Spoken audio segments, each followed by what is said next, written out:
AI is not the right tool for all jobs. If you can vibe code now, you don't necessarily need an engineer. Now we've kind of seen a lot more different types of people able to make full-fledged game prototypes much more easily. AI is becoming a powerful accelerator in game development and a key tool for running game jams. Chelsea Howe breaks down where AI truly helps teams move faster and where it still falls short, especially in areas that demand craft and polish. I want to start by understanding how you're thinking about and integrating AI. So it's become a ubiquitous part of a lot of our development flows, but only a part. AI excels at executing when you don't need excellence. For us, excellence is required in visual art, especially when it's around IP branded characters. It is a recognizable IP because of those last 10% of details that make it exactly who it is.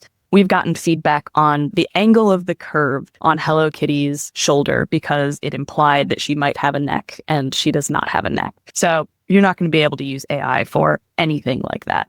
So all of our marketing art, all of our character art, all of that stays 100% human.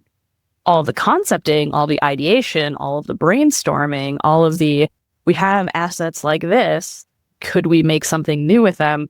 That's where we found AI to be very helpful as a tool for things that do not need to be excellent. And in that case, AI can be very useful.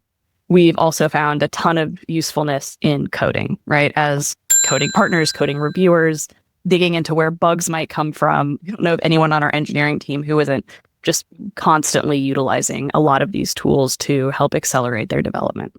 How do you navigate figuring out how to accelerate your team?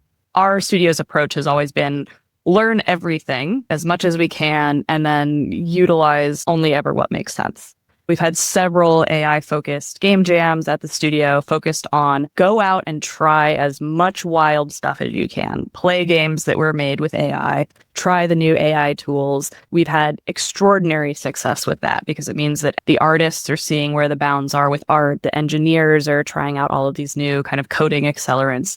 Our designers are seeing how deeply we can integrate it with spreadsheets. And a lot of what we learned is this isn't anywhere near as scary as people thought it would be. It's ages from taking away a lot of the jobs that people thought were at risk. And ultimately, it is a tool, right? And you need the right tool for the job. And AI is not the right tool for all jobs. How is AI changing the way that these jams go? It's providing a very interesting new default. Because oftentimes you'll say, okay, go. And people waste 5 to 6 hours just being like, are we using Unreal? Are we using Unity? Here, guys, just go in, use one of whatever the AI du jour prototyping toolkit is, and just try with that. And the people who feel passionately about it, they can still go off and use Unity or use Unreal or use whatever tool that they want. But you've eased folks in who need it access to. It used to be that if you didn't have an artist in your game, your output was just going to be terribly ugly. It was going to be programmer art. It was going to be stick figures. It was going to be MS Paint drawings.